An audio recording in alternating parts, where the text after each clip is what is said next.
할렐루야. 오늘도 주님 주시는 은혜의 날개 및 경험하시기를 예수님의 이름으로 축복합니다.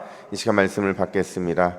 이 복된 시간에 주시는 하나님의 말씀은 우리 계속해서 고린도 전서 16장 13절에서 마지막 24절까지입니다.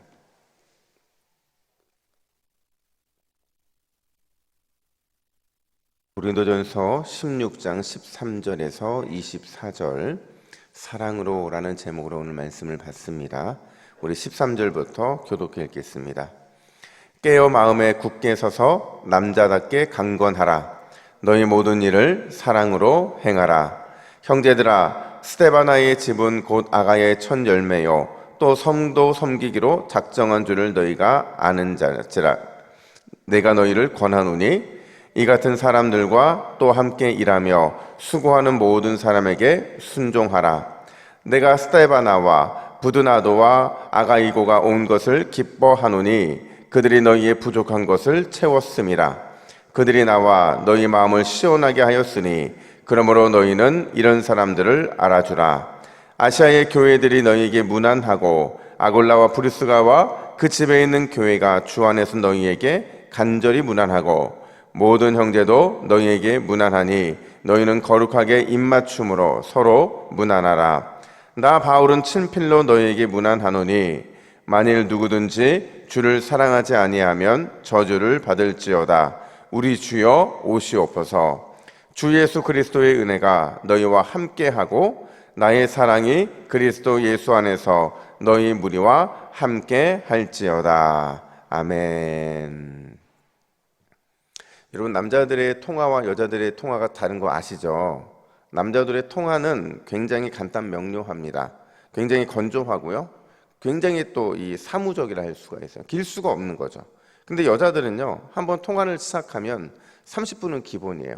그죠? 30분간 통화하고 뭐 그 이상을 통화하고서도 그냥 끊을 때 뭐라고 끊느냐?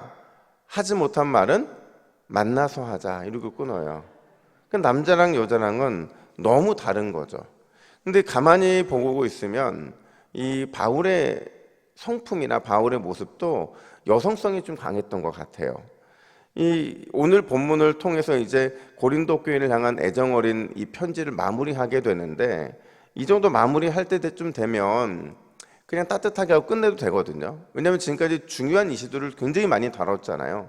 근데 그렇게 적당히 마무리가 될 것 같은데 바울은 마지막까지 고린도 교회를 향해서 간절한 마음을 전하려고 애쓰는 게 보여요.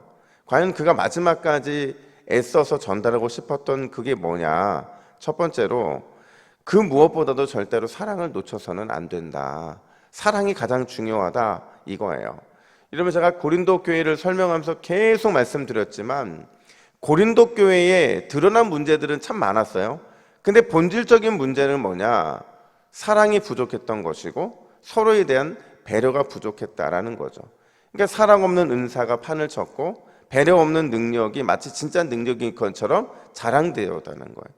결국 이런 것들이 고린도 교회의 공동체성을 금가게 했고 심지어 여러 가지 문제를 일으키게 만드는 단초를 제공했다. 제가 이렇게 말씀을 드렸습니다. 근데 오늘 본문을 보면 바울이요, 그런 고린도 교회를 향해서 마지막 권면을 하는데 그가 쓰는 단어들, 동사들이 굉장히 역동적이고 좀 강해요. 13절에 보니까 깨어있으라, 믿음에 굳게 서라, 남자답게 강건하라 이렇게 말하고 또 16절 보니까 모든 사람에게 순종하라 이렇게 말해요. 18절에서는 알아주라 말하고 20절에서는 서로 무난하라 이렇게 말을 합니다. 그러니까 대부분의 동사들이요, 이 마지막을 하는 이 유언과 같이 굉장히 강렬한 의미를 가지고 있거든요. 근데 진짜 중요한 게 뭐냐면 14절 말씀이에요. 우리 14절 말씀 짧지만 함께 읽습니다. 시작. 너희 모든 일을 사랑으로 행하라. 다시 한번 읽습니다. 시작. 너희 모든 일을 사랑으로 행하라. 아멘. 뭐라고 말을 해요? 모든 일을 뭘로 하라고요? 사랑으로 행하라 이렇게 말을 해요. 그러니까 사랑이 없는 깨어 있음이라든지 또 사랑이 없는 믿음이라든지 사랑이 없는 강건, 사랑이 없는 인정함, 사랑이 없는 무난, 사랑이 없는 순종, 이 모든 것들은 의미가 없다는 거예요. 그러니까 모든 신앙의 행위는 반드시 사랑에서 출발하고 그 사랑을 통해서 완전해진다는 사실을 너희가 잊어서는 안 된다, 이렇게 말을 하고 있다는 거죠. 여러분, 오늘 이 새벽에 우리에게 가장 중요한 것은 바로 이 사랑인 줄로 믿습니다. 여러분, 누군가가 우리 동부교회를 향해서 당신의 교회를 내가 가고 싶은데 당신의 교회는 뭐가 가장 자랑이냐, 이렇게 묻는다면 여러분, 우리가 뭐를 말해야 될까요? 우리 교회 은사가 많은 것, 능력이 많은 것? 아니에요. 우리에게 가장 자랑해야 될 그 대답은 뭐냐면, 우리 교회는 뭐가 넘치는 교회라고요? 사랑이 넘치는 교회입니다. 이렇게 자랑할 수 있는 상황이 된다고 한다면 그 교회는 차고 넘칠 수밖에 없다는 거죠. 그런 교회를 통해 하나님은 놀라운 은혜의 역사를 이루어 주신다라는 거예요.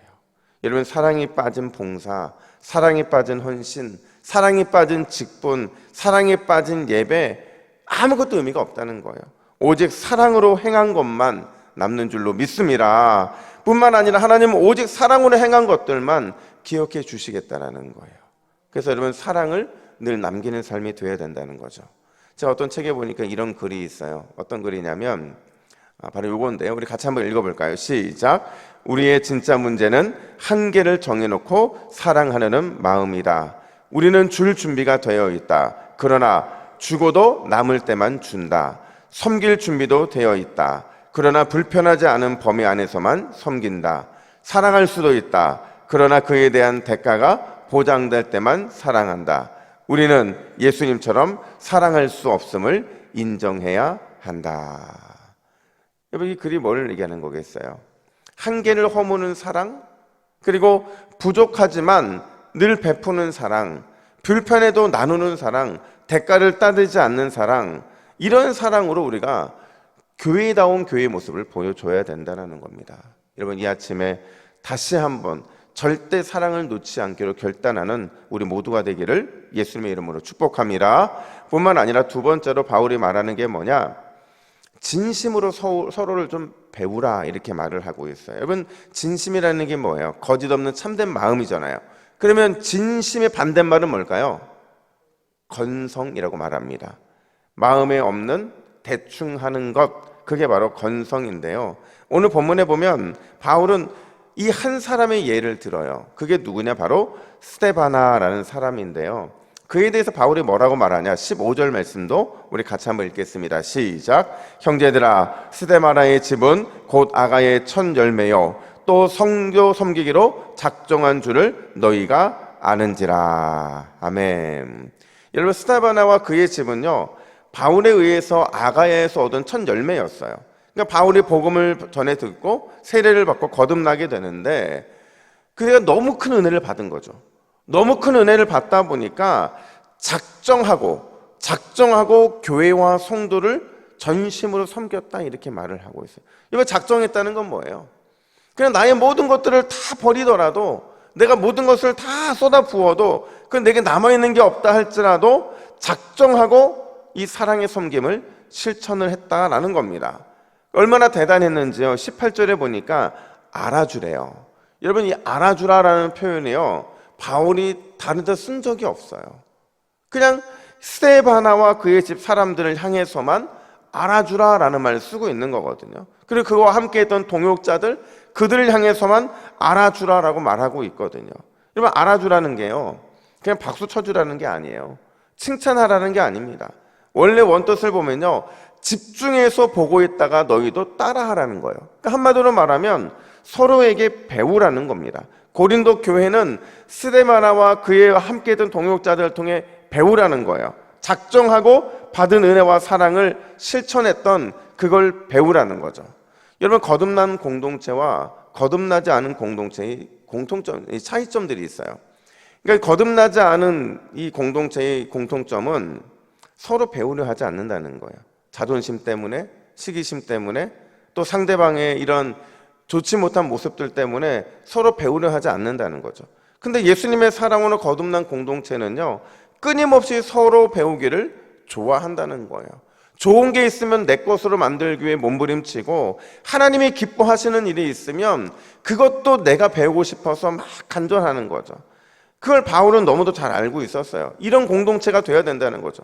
고린도 교회가 거듭난 공동체라고 한다면 서로에 대해 칭찬하고 서로에 대해 격려하면서 함께 배움으로 성장하는 멋진 공동체가 되는 것, 그게 바로 바울이 고린도 교회를 향해 꿈꿨던 그 공동체의 모습이었다라는 겁니다. 여러분, 오늘날 교회가 뭐가 가장 연약하겠어요? 사랑이 없는 것도 물론 맞지만 또 한편을 생각해 보면 서로 배우기가 멈춰지고 있는 것이 우리 안에 가장 아쉬움이라는 거죠. 여러분, 어린아이에게도 배울 것이 있고 어른들에게도 배울 것이 있고 우리 교회 안에는 너무도 많은 하나님이 배워야 될 것들을 많이 우리에게 허락하셨어요. 그렇다고 한다면 우리가 배울 수 있는 모든 것을 배워서 내 것으로 만들 때 하나님은 그런 공동체를 통해서 조금 더 성숙함의 은혜를 누리게 하시는 줄로 믿습니다. 여러분, 이 배움은 절대 경쟁이 아니잖아요. 근데 이 경쟁이요, 다른 것은 경쟁하지만 배우는 데는 경쟁하지 않아요. 여러분, 우리가 오늘 이 주일날 만나는 모든 사람들을 통해서 서로 배우고 서로 배우려고 할 때 우리를 통해 천국과 같은 교회가 천국과 같은 모습으로 더욱더 만들어지게 될 줄로 믿습니다. 우리 함께 기도의 제목을 같이 보고 같이 읽습니다. 함께 읽습니다. 시작. 주여, 한계를 넘는 사랑으로 오늘도 주님의 기쁨 되는 삶을 살아가게 하옵소서. 진심으로 서로 배우고 서로 온전해져서 천국 같은 교회, 천국 같은 가정 만들게 하옵소서. 아멘. 이렇게 기도하겠습니다.